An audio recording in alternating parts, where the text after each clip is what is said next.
예수님께서 갈릴리 가나에서 이제 가버나움에서 살고 있는 왕의 신하가 자신의 아들이 죽어서 죽어갈 지경에 그런 중환병에 걸려서 예수님께 고쳐달라고 왔을 때 이렇게 고쳐 주셨어요.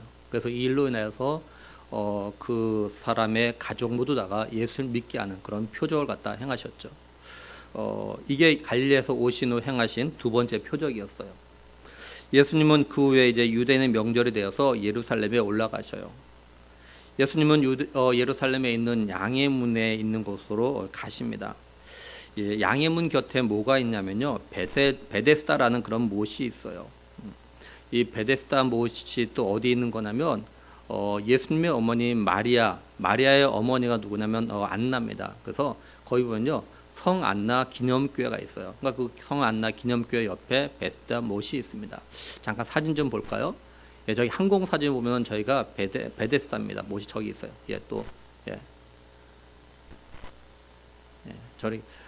저렇게 베데스다 못이 저기 있고요. 저게 제가 가서 지난해 성지순례 가서 찍은 사진입니다. 깊이 좀 파여 있어요. 저게 저렇게 좀 되어 있는데 성 안나 교회를 잠깐 보면 성 안나 교회에서 우리가 그 성지순례 가서 작년에 찬양한 게 있어요. 성지순례가 그 성 안나 교회가 굉장히 공명이 잘 된답니다. 잠깐 좀 같이 보면 좋겠습니다. 한번 보세요. 우리 교회도 어디 있나?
저희가 성 안나교회입니다. 굉장히 공명이 굉장히 잘 되는 곳이라고 합니다. 저희가.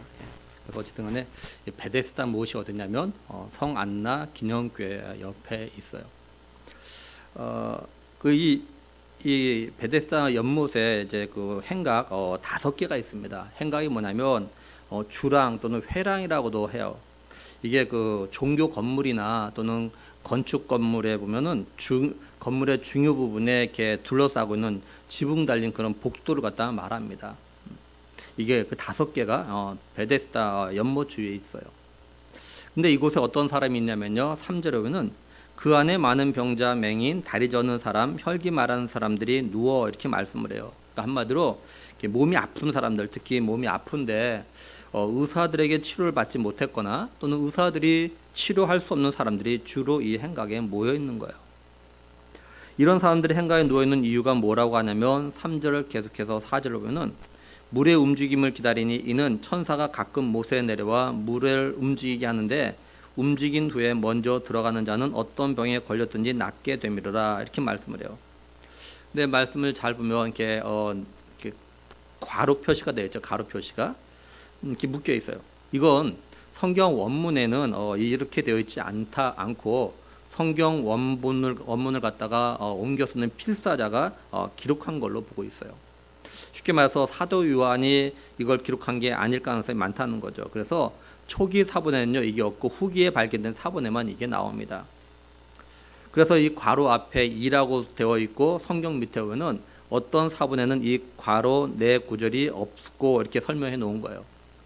그러니까 필사자가 근데 이걸 갖다 이렇게 기록해 놓은 이유가 뭐냐면 7절에 보면요, 병자가 대답하되 주여 물이 움직일 때 나를 못에 넣어주는 사람이 없어 내가 가는 동안에 다른 사람이 먼저 내려가나이다, 이렇게 말씀하고 있기 때문에 그래요. 그러니까 병자가 한 이 말을 통해서 육체 질병을 가진 사람들이 베데스다 연못에 있는 다섯 행각에 많이 와 있는 이유를 갖다 설명하기 위해서 이제 필사자가 이렇게 넣은 걸로 보고 있어요.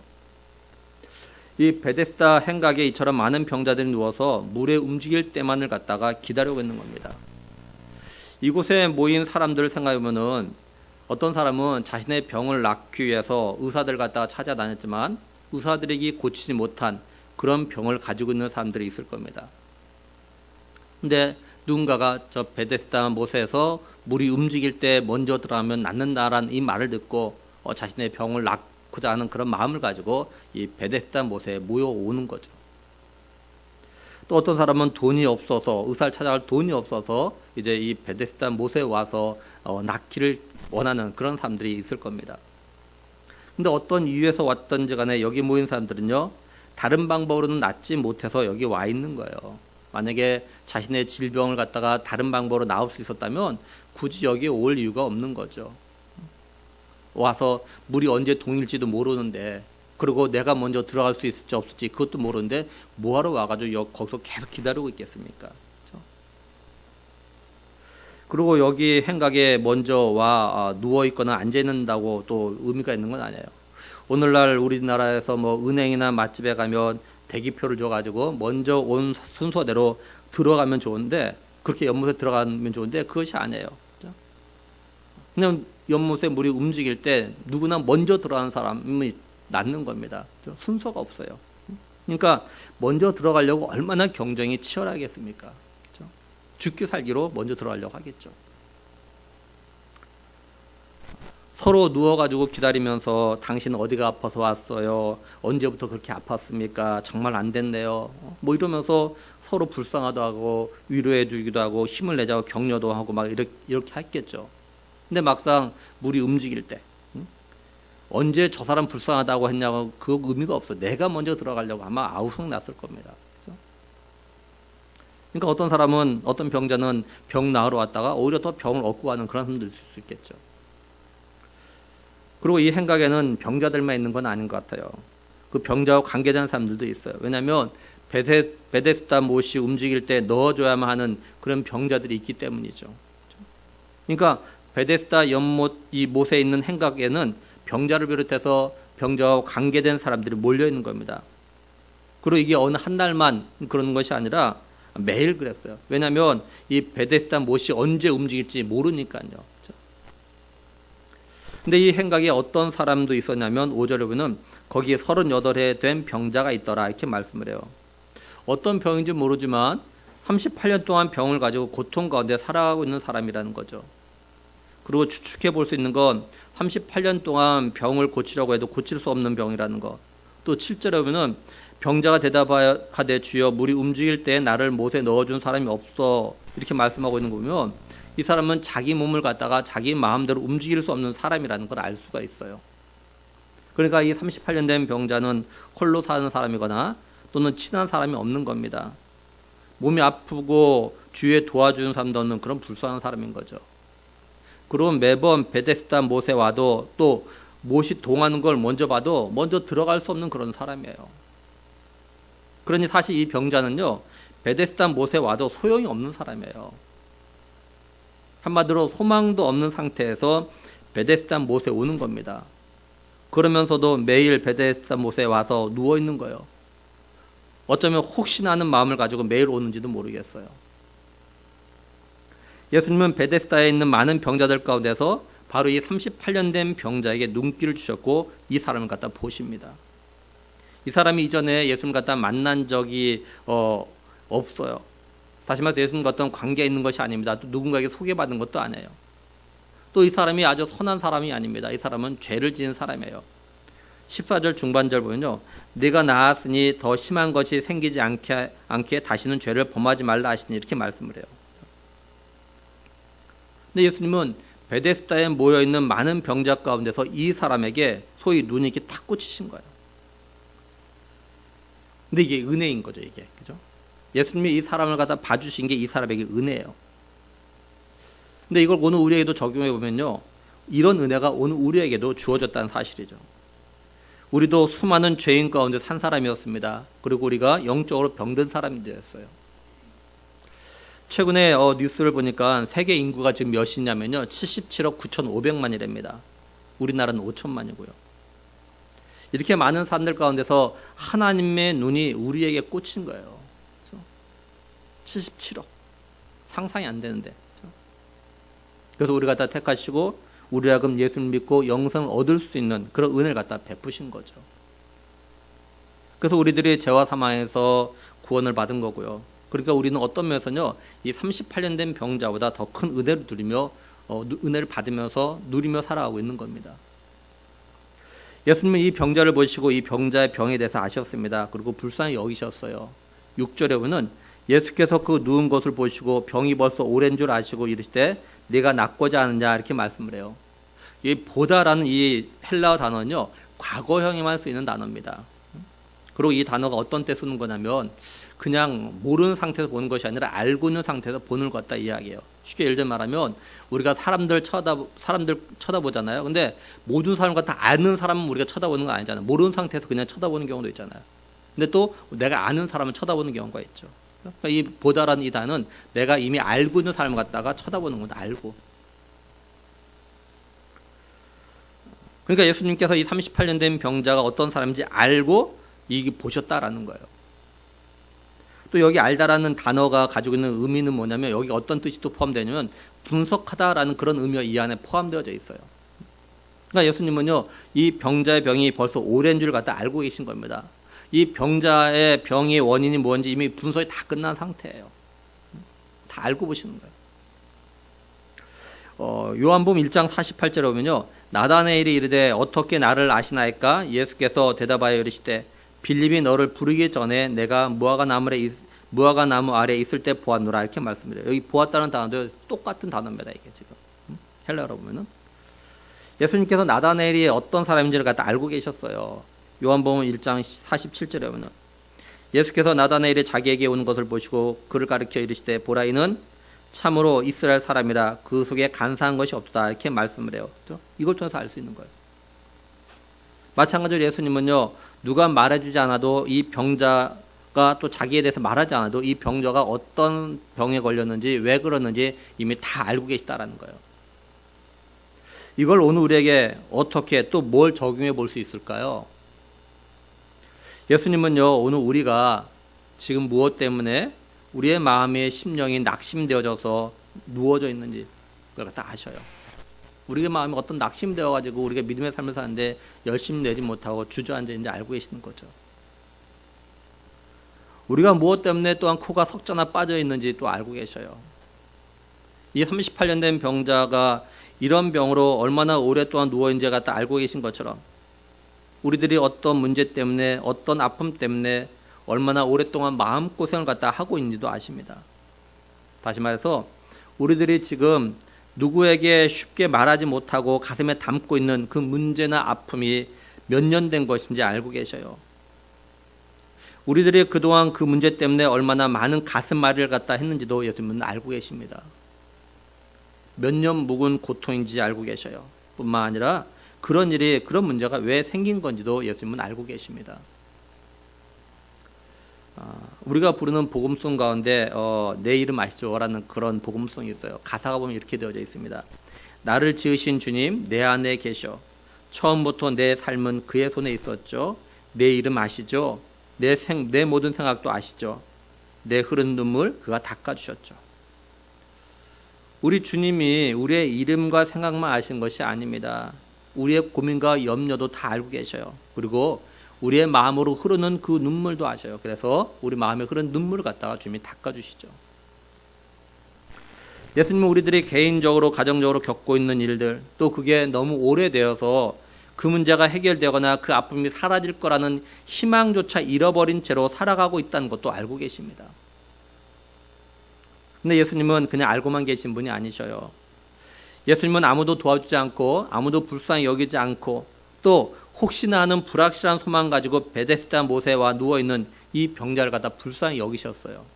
그래서 예수님께서 이에게 물어요. 네가 낫고자 하느냐. 이 병자가 전혀 기대하지 않은 때 예수님이 이 병자를 찾아오셔서 물으셨듯이 예수님께서 오늘 우리들도 불쌍히 여기셔서 어느 날 갑자기 어느 날 갑자기 내가 기대하지 않았을 때, 전혀 예상하지 못했던데 어느 날 갑자기 주님께서 우리를 찾아오셔서 우리에게도 네가 낫고자 하냐 이렇게 물으실 때가 반드시 있다는 거예요. 예수님께서 이 병자에게 낫고자 하냐고 묻자 이 38년 된 병자가 뭐라고 대답하냐면 7절에 병자가 대답하되 주여 물이 움직일 때 나를 못에 넣어준 사람이 없어 내가 가는 동안에 다른 사람이 먼저 내려가나이다 이렇게 말씀을 해요. 이 병자는 예수님의 물음에 대해서 그냥 예라고 대답만 해도 돼요. 근데 자신이 지금까지 베데스다 못에 왔음에도 불구하고 아직도 자신의 병이 낫지 못한 이유에 대해서 그냥 말합니다. 물이 움직이는 거 보는데도 자신을 넣어줄 사람이 없어 낫지 못한 거래요. 누군가 자신을 도와줘서 빨리 베데스다 못에 넣어줬으면 자신의 병은 이미 나았을 거라는 거죠. 자신을 넣어줄 사람이 없어서 자신이 물이 통하는 걸 먼저 봤어도 자기가 가는 동안에 다른 사람이 먼저 내려가는 바람에 지금까지 자신의 병을 갖다 고치지 못하고 있다 이런 식으로 그렇게 말을 하는 거예요. 한마디로 말하면 이 38년 된 병자는요, 자신은 늘 다른 병자들과 경쟁해서 진다는 겁니다. 누군가 자기를 도와준다면 자기가 다른 병자들과 경쟁해서 이겨서 나았을 거라는 거죠. 근데 누군가가 도와주는 사람이 없어서 자신은 늘 경쟁해서 지기 때문에 아직도 병을 고치지 못하고 있다 이렇게 말하는 거예요. 근데 우리도 잘 생각해 보면요, 이 38년 된 병자 같은 말이나 생각을 할 때가 있어요. 누군가 나를 좀 도와줬더라면, 누군가 나에게 기회를 줬더라면 내가 지금처럼 살지 않을 텐데 라는 이런 생각들. 우리 집이 다른 친구들 집처럼 또는 우리 부모님이 다른 친구들 부모님처럼 좀 여유가 있는 삶을 사셔서 내가 하고 싶은 것, 내가 배우고 싶은 것들을 갖다가 좀 더 했더라면 내가 다른 친구들과의 경쟁에서 밀리지 않을 수 있을 텐데, 그럼 내가 좀 더 좋은 학교에 갈 수 있을 텐데 이런 생각들. 또는 우리 부모님이 잘 사셔서 내가 결혼할 때 좀 더 도와주셨다면 내가 지금쯤 덜 쪼들리고 덜 고생할 텐데, 또 다른 친구들처럼 지금쯤은 내 집 장만했을 텐데 이런 생각 등 지금 자신의 상황이나 모습에 대해서 이런저런 이유와 변명하며 또한 탓하는 그런 모습들이 우리에게도 있을 수 있다는 거죠. 그런데 이 병자는 예수님의 물음, 다시 말해서 네가 낫고자 하는 이 물음에 대해서 왜 이런 식으로 그러면 대답했을까라는 거예요. 두 가지로 생각해 볼 수 있습니다. 하나는 뭐냐면 자신은 다른 병자처럼 누군가가 넣어줄 사람이 없어서 지금까지 낫지 못했는데 예수님 당신이 물이 동할 때 나를 갖다 넣어줬으면 좋겠다 이런 마음으로 이렇게 말하는 걸 수 있어요. 또 하나는 예수님이 내가 낫고자 하냐고 물었을 때 예수님이 누군지 몰랐기 때문에 예수님이 자신을 갖다 고쳐줄 거라고는 생각하지 못했기 때문에 그럴 겁니다. 그러니까 38년 된 병자는 예수님이 내가 낫고자 하는 이 물음에 대해서 아무런 기도도 하지 않았던 거예요. 그래서 자신이 낫고자 한다는 대답은 하지 않고 지금까지 자신이 낫지 못한 이유만 이렇게 이야기한 거죠. 다른 말로 하면 이 38년 된 병자는 예수님에 대한 믿음이 없었어요. 그럼에도 불구하고 예수님은 어떻게 하시냐, 8절에 예수께서 이르실 때 일어나 내 자리를 들고 걸어가라 하시니, 여기 자리는 쉽게 말하면 얇은 침대와 같은 겁니다. 예수님의 이 말이 떨어지자 병자가 어떻게 되냐면 9절에 그 사람이 곧 나아서 자리를 들고 걸어가니라 이렇게 말씀을 해요. 이 병자가 38년 동안 괴롭힘을 받았던 문제가 해결을 받은 겁니다. 우리가 여기서 잊지 말아야 될 것이 있어요. 그게 뭐냐면 우리가 우리의 문제와 아픔을 가지고 기도할 때 하나님께서 우리에게 네가 낫고자 하느냐, 문제가 해결되기를 원하느냐라고 물으실 때가 있다는 거죠. 그러면 우리는 38년 된 병자처럼 낫고 싶은데 자신에게는 연못에 넣어준 사람이 없었다는 등 우리의 자신의 환경이나 탓하고 또 우리의 처지 같은 것 갖다 비관하지 말아야 한다는 겁니다. 우리는 그냥 예라고 대답하면 돼요. 왜냐하면 하나님께서 우리의 형편과 처지를 갖다가 다 알고 계시기 때문에 그래요. 그러니까 누굴 탓하거나 누굴 원망할 필요가 없습니다. 그리고 하나님이 우리에게 요구하시는 것은 그냥 믿음으로 예 그러는 거예요. 예. 바라기는 정말 주님께서 우리가 말씀을 들을 때 또는 우리가 기도할 때 우리를 찾아오셔서 낫고자 하냐 또는 해결받고자 하냐 물으실 때 그냥 믿음으로 예라고 대답해서 나음과 해결을 갖다가 경험하는 그런 우리의 삶이 될 수 있기를 간절히 소원합니다. 근데 문제가 생겼어요. 그게 뭐냐면 이 날이 안식일이라는 거예요. 그래서 10절 보면 유대인들이 병 나은 사람에게 이르되 안식일인데 내가 자리를 들고 가는 것이 옳지 아니하니라 이렇게 말씀을 해요. 메시지는 이렇게 번역했습니다. 유대인들이 그 나은 사람을 막아서며 말했다. 오늘은 안식일이요. 자리를 들고 다녀서는 안 돼요. 그것은 규정을 위반한 일이요. 이렇게 번역했어요. 유대인들에게 있어서 안식일에 일을 하지 말라는 것은 출애굽기 20장 8절에서 10절의 말씀에 나오는 것 때문에 그래요. 그러면은 일하지 말라, 아무 일도 하지 말라 이렇게 되어져 있어요. 안식일에. 그러니까 안식일에는 아무 일도 하지 말라고 말씀한 이것 때문에 일하면 안 된다라고 이렇게 다 금지시켰던 겁니다. 근데 안식일에 자리를 들고 가는 건 이건 율법을 범한 것이 아니에요. 유대교회는요 구전율법 또는 장로의 유전이라는 것이 있습니다. 이걸 갖다 미슈나라고 해요. 근데 여기에 안식일에 일을 하면 안 되는 일을 갖다가 39가지 범주로 해서 쭉 늘어났답니다. 기록되어져 있대요. 이 규정에 안식일에 침상 같은 걸 갖다가 어떤 곳에서 다른 곳으로 옮기는 것을 금한다라는 이것이 기록되어져 있는 거예요. 그러니까 이건 하나님께서 모세에게 주신 율법을 어기는 것이 아니라 유대 종교 지도자들이 율법을 잘 지켜보겠다고 자신들이 만든 법을 갖다 어긴 거가 되는 거죠. 근데 이스라엘에서는 지금도 안식일의 규정이 이렇게 지켜지고 있어요. 그래서 만약 누군가가 안식일에요 예루살렘 어떤 구역에 차를 운전하면 이렇게 돌이 날아올 수도 있답니다. 또 최근에 어떤 논쟁거리가 있었다고 하냐면요 금요일 저녁에 예루살렘에서 영화 관람을 허용해도 되냐 이런 논쟁이 있었대요. 왜냐하면 유대교에서 안식일은요 금요일 저녁부터 시작되거든요. 그러니까 안식일에 영화를 봐도 되냐 이거 보도록 허용해도 되냐 이거 논쟁이 있었대요. 제가 또 설교를 준비하면서 참고했던 책을 보니까 그 책의 저자가 자신이 이스라엘에서 경험한 걸 이야기하더라고요. 어떤 경험을 이야기하고 있냐면 자신이 안식일에 이제 성전산에서 이제 사진을 찍으려고 하고 있었대요. 근데 그때 지나가던 어떤 사람이 자신의 그 카메라 렌즈를 갖다 움켜쥐더래요. 그러면서 뭐라고 하냐면 셔터를 누르는 거, 이거 누르는 거, 이거 일하는 겁니다. 라면서 사진 못 찍게 하더랍니다. 이게 일하는 거래, 이게. 지금도 유대인들이 안식일 규정을 갖다 이 정도로 지키고 있으니 예수님 시대는 더 했겠죠. 만약에 안식일에 베데스다 못이 움직여가지고, 그죠? 이 병자가 먼저 들어가서 몸이 낫게 되어가지고 자신의 자리를 들고 걸어갔다면 그럼 유대인들이 또 뭐라고 했을까요? 이제 내 자리를 갖다가 들고 가는 게 옳지 않다 이 말을 들은 병자가 뭐라고 대답하냐면 11절에 대답하되 나를 낫게 한 그가 자리를 들고 걸어가라 하더이다 하니 이렇게 말씀합니다. 한마디로 이 사람은요 자신은 그저 나를 낫게 해준 사람이 자리를 갖다 들고 걸어가라고 해서 걸어간 것뿐이라고 말하는 거예요. 자신은 안식에 일한 것이 아니라는 겁니다. 자신이 안식일 규정을 갖다가 어기지 않았다는 거죠. 그러니까 이 병자는 자신이 자리를 들고 걸어가는 것에 대한 책임을 자신을 낫게 해준 사람에게 좀 책임 전가하고 있는 거예요. 그러자 유대인들이 물어요. 12절에 그들이 묻되 너에게 자리를 들고 걸어가라고 한 사람이 누구냐 하되. 근데 이 나은 사람은요 자신을 갖다 고쳐준 사람이 누군지를 모릅니다. 그러니까 이 병자는 자신에게 관심을 가지고 네가 낫고자 하냐 이렇게 묻고 또 네 잘 갖다 들고 걸어가라 한 사람에 대해서 좀 관심이 없는 거예요. 심지어는 자신의 병이 나았음에도 불구하고 그 사람이 누군지 알아보려고도 하지도 않았어요. 그거 수고를 하질 않아요. 무려 38년 동안 자신을 괴롭혔던 그 병이 나았음에도 불구하고요. 물론 13절 보면은 베데스다에는 많은 사람이 있었고 또 예수님도 이 병자에게 네 자리를 갖다가 들고 걸어가라 이렇게 말한 다음에 얼른 그 자리를 피해서 모를 수도 있어요.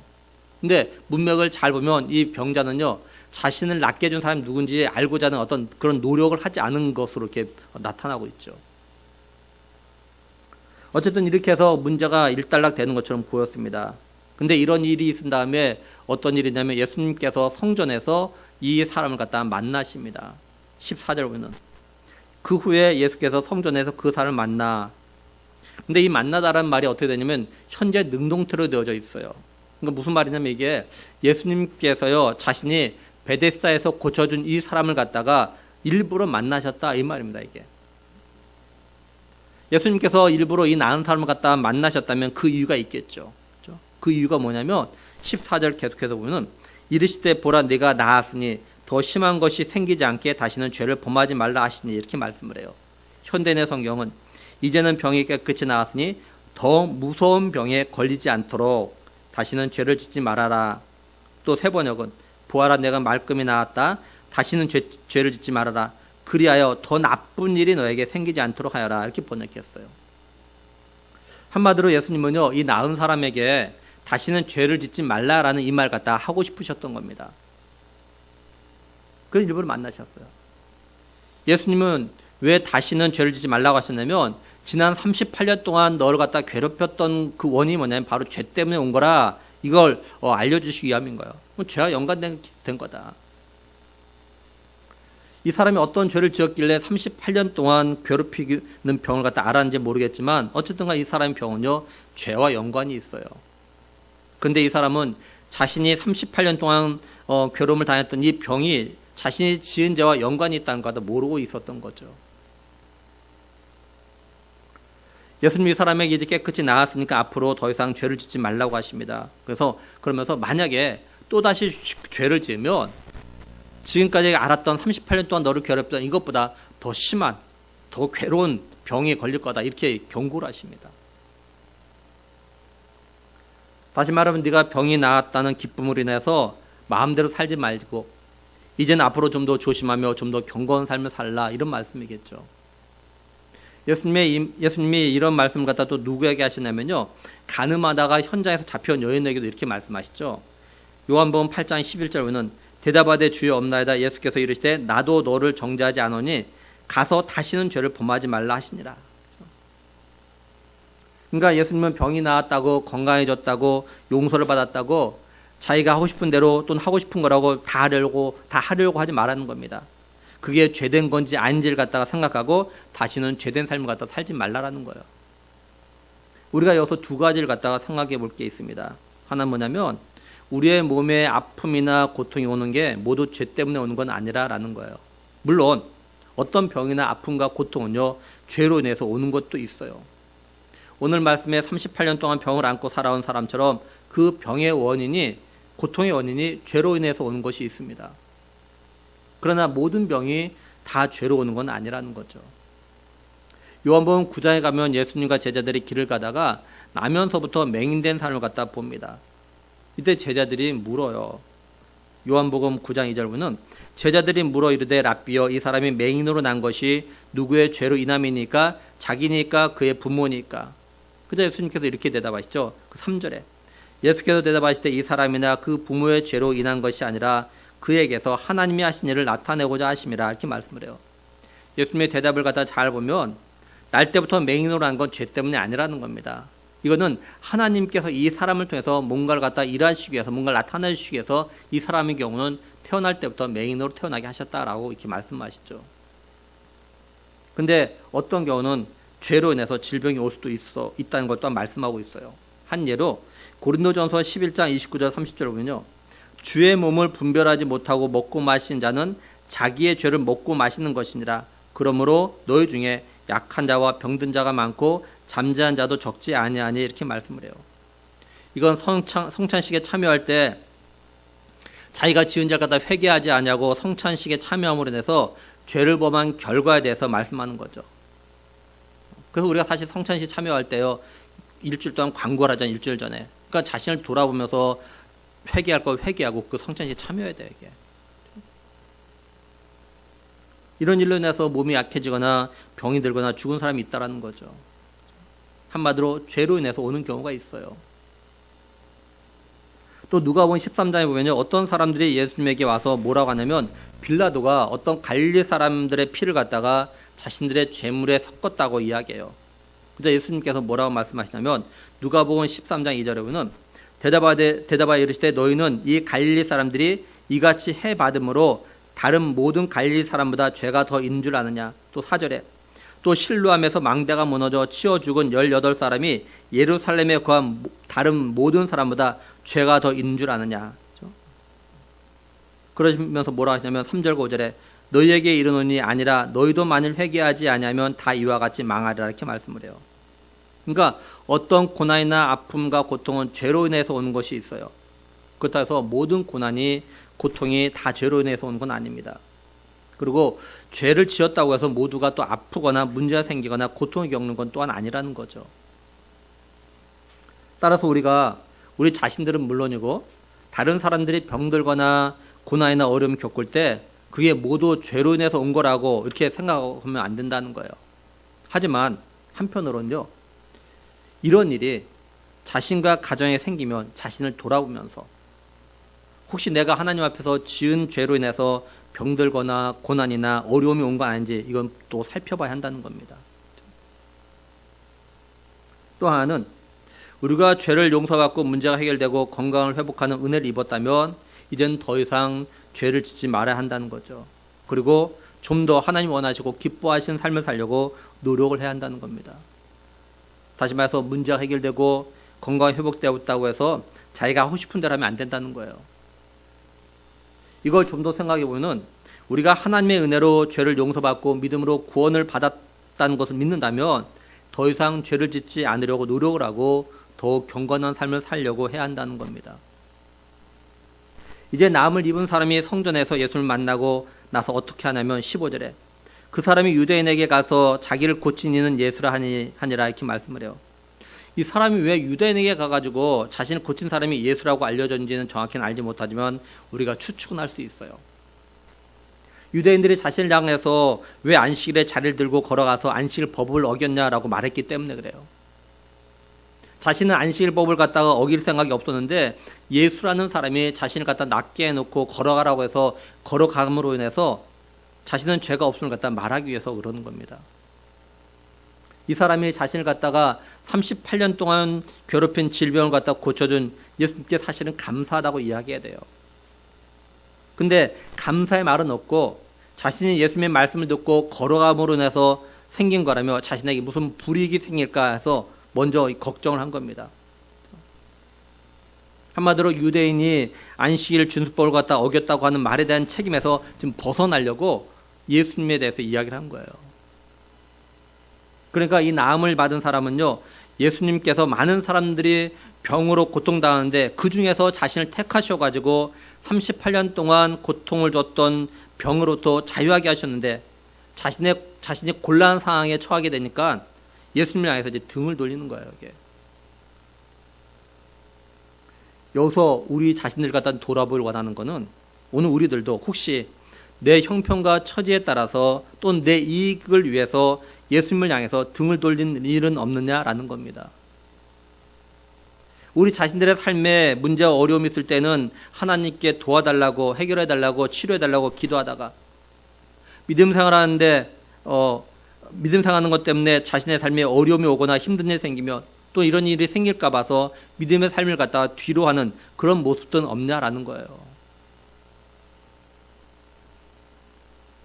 이제 이 사람이 자신을 갖다 낫게 한 사람, 아니 자신으로 하여금 안식일 준수법을 갖다가 어기게 한 사람이 예수님이라고 말하자 예수님에게 어떤 일이 생기냐면 16절에 그러므로 안식일에 이러한 일을 행하신다 하여 유대인들의 예수를 박해하게 된지라 이렇게 말씀을 해요. 이 박해하게 되었다 이게요, 헬라어로 보면은 미완료 능동태로 되어져 있어요. 그리고 헬라어로 보면은 이게 어떤 뜻을 담고 있는 거냐면 철저히 추적하다 이런 말이에요. 그러니까 철저히 추적해서 박해하는 거예요, 이게. 그러니까 유대인들은요, 예수님을 갖다 철저히 따라다니면서 박해를 하기 시작했어요. 다시 말해서 유대인들이 예수님을 갖다 박해한 것이 한두 번은 끝나는 것이 아니라 계속했다라는 겁니다. 그래서 우리가 보험서를 잘 살펴보면요, 바리새인과 서기관들이 또 유대 장로들이요, 예수님의 행적을 갖다 계속 쫓아다녀요. 계속 지켜봅니다. 그 예수님이 하는 일에 대해서 계속 속된 말로 시비 걸고 꼬투리 잡고 이러는 거예요. 그렇다면 우리가 여기서 생각해 볼 거는, 그런 예수님은 자신이 안식일에 이런 일을 하면은 유대인들 가만히 있을 거라고, 다시 말해서 아무 말도 안 할 거라고 생각하고 이런 일 하셨을까요? 예수님이 베데스다 못에 있는 많은 병자 가운데서 38년 된 병자를 갖다가 고쳐주신 게 그냥 우연히 하신 걸까요? 예수님은요, 우연히 38년 된 병자를 보고 고치신 것이 아닙니다. 예수님 자신이 안식일에 이런 일하면 유대인들이 가만히 있지 않을 거라는 걸 알고 계셔요. 그럼에도 불구하고 예수님은요, 안식일에 이런 일을 갖다 하신 거예요. 그렇다면 예수님이 의도적으로 하셨다면 예수님이 이 일을 통해서 뭔가를 갖다가 말씀하고자 하시는 것이 있었다라는 거죠. 그게 뭐냐면 17절에 예수께서 그들에게 이르시되 내 아버지께서 이제까지 일하시니 나도 일한다 하시매, 이렇게 말씀을 해요. 예수님은 베데스다 못에 있는 5개 행각에 많은 병자들이 있지만 그 중에서도 죄로 인해서 38년 동안 고통당하고는 이 사람을 택하셔서 치료하는 은혜를 갖다 베푸셨어요. 예수님은 죄로 인해서 오랫동안 고통당하고 있는 이 사람을 통해서 뭔가 말씀하고 계신 거였죠. 그게 뭐냐? 바로 하나님이 이제까지 일하신다는 것. 그래서 예수님 자신도 일을 한다는 말씀을 갖다 하고 싶으셨던 거예요. 우리가 알다시피 하나님께 세상을 창조하시고 7일째 되는 날 쉬었습니다. 근데 아담이 하나님 말씀에 불순종하고 선악과를 따먹으로 인해서 죄를 지었어요. 죄를 지음으로 인해서 죽음이 우리 사람들에게 이 땅에 왔어요. 하나님께서는 자신의 백성들을 갖다가 죄와 죽음에서 구원하시겠다고 약속하셨습니다. 하나님은 여자의 후손에서 메시아 보내실 것 같다 약속하셨어요. 하나님은 이 약속하신 것을 갖다 이루시기 위해서 일을 다시 시작하셨던 거예요. 예수님은 하나님이 다시 시작하신 이 일을 갖다 완성하기 위해서 오셨습니다. 하나님 아버지가 이 일을 완성하기 위해서 이제까지 일하고 계시니까 아들 된 예수님이 가만히 있을 수가 없으셨던 거죠. 그리고 이 일은 오직 예수님만이 완성시킬 수 있는 일이에요.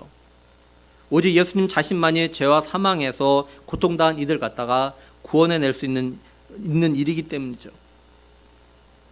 예수님은 이걸 알리기 위해서 많은 병자 가운데서 가장 오랫동안 죄로 고통당한 자를 택하셔서 의도적으로 이런 일을 갖다 하신 겁니다. 그리고 예수님은 진정한 안식이 무언지를 갖다가 말씀하시기 위해서 그러신 거예요. 안식이라는 것이 그냥 아무것도 안 하고 쉬는 거, 이게 안식이 아니라 죄와 고통으로부터 해방되는 거, 이게 참된 안식이라는 걸 갖다가 알리기 위해서 그러신 거예요. 38년 동안 병으로 고통당하던 이 사람은 진정한 안식을 갖다가 안식일 날 누리게 된 거죠. 그러면서 새로운 삶을 갖다가 살게 됐어요. 이게 바로 안식입니다. 예수님은 오늘 우리에게도 이런 안식을 갖다 주십니다. 우리들이 주님 앞에 나와서 예배하고 기도할 때, 또는 말씀과 찬양을 통해서 우리가 봉사하고 성도 간의 교제를 통해서 마음의 고통과 죄의 고통으로부터 치유와 용서를 받아서 안식을 누리기를 주님은 바라셔요. 우리들이 하나님이 우리의 모든 짐을 갖다가 맡으시고 우리의 걸음을 인도하신다는 걸 갖다가 믿음으로 마음의 무거운 짐에서 자유하며 안식하기를 바라십니다. 그래서 예수님은요, 수고하고 무거운 짐진 자들아 다 내게로 오라, 내가 너를 갖다 쉬게 하라, 이렇게 말씀하셨어요. 우리가 죄와 죽음 그리고 우리의 삶의 모든 문제와 아픔 고통으로부터 진정한 안식을 누리려면은 예수님께서 나의 모든 죄를 대신해서 십자가에서 피 흘려 죽으셨고 그로 인해서 내가 죄와 죽음에서 벗어났다는 것을 갖다 믿어야 돼요. 그리고 예수님이 우리의 모든 문제와 아픈 염려 걱정들을 갖다 다 알고 계시다라는 걸 갖다 믿어야 합니다. 뿐만 아니라 하나님께서 때가 되면 이런 모든 문제로부터 우리를 갖다 자유하게 하시고 안식하게 하실 때가 있다는 걸 갖다 믿어야 돼요. 한마디로 우리가 하나님이 주시는 안식을 누리려면 믿음이 필요한 겁니다.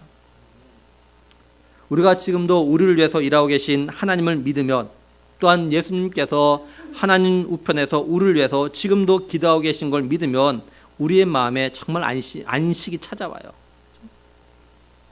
그리고 한 가지 더 기억할 거는 하나님은 지금도 일하고 계시다라는 겁니다. 어떤 일이냐면 하나님은 지금도 택하신 자들을 구원하는 일을 갖다가 하고 계셔요. 예수님은 자신이 하셨던 이 일을 갖다 제자들에게 맡기셨고 또한 오늘 우리에게 맡기셨습니다. 예수님은 오늘 우리에게 죄와 죽음의 고통 속에서 살아가는 사람들에게 복음을 전해서 그 고통에서 벗어나서 자유함과 안식을 누리도록 하기를 바라고 계셔요. 하나님은 이런 일을 어떤 상황 속에서 계속 해오고 계셨고 또한 지금도 하고 계십니다. 그래서 10월에 계획된 대로 새생명 초청주의를 갖다가 하려고 합니다. 그러니까 우리들은 지금부터 전도 대상자를 갖다 정하시고 기도하면서 전도를 해야 돼요. 바라기는 우리에게 참된 안식을 주기 위해서 이 땅에 오신 예수 그리스도, 우리를 죄와 죽음의 고통에서 구원해서 참된 안식을 누리도록 하기 위해서 우리를 위해서 십자에서 피 흘려 죽으신 예수 그리스도, 우리로 하여금 영원한 천국에서 누리게 될 안식을 사모하며 살아가도록 하기 위해서 부활하신 예수 그리스도를 갖다 생각하면서 진정으로 주님 안에서 참된 안식과 평안이 가득한 삶이 될 수 있기를 주님의 이름으로 축원합니다. 그리고 우리를 구원해 주신 그 예수님을 본받아서 지금도 일하고 계신 하나님의 마음을 깨닫고 하나님의 마음을 시원하게 해드리기 위해서 예수님처럼 죄와 죽음에서 고통하고 있는 사람들을 찾아가서 예수 그리스도를 갖다가 전함으로 이들도 우리처럼 그리스도 안에서 참된 안식과 자유를 누리게 하는 그런 복된 전도자들이 될 수 있기를 주님의 이름으로 간절히 축원합니다. 기도하시겠습니다. 하나님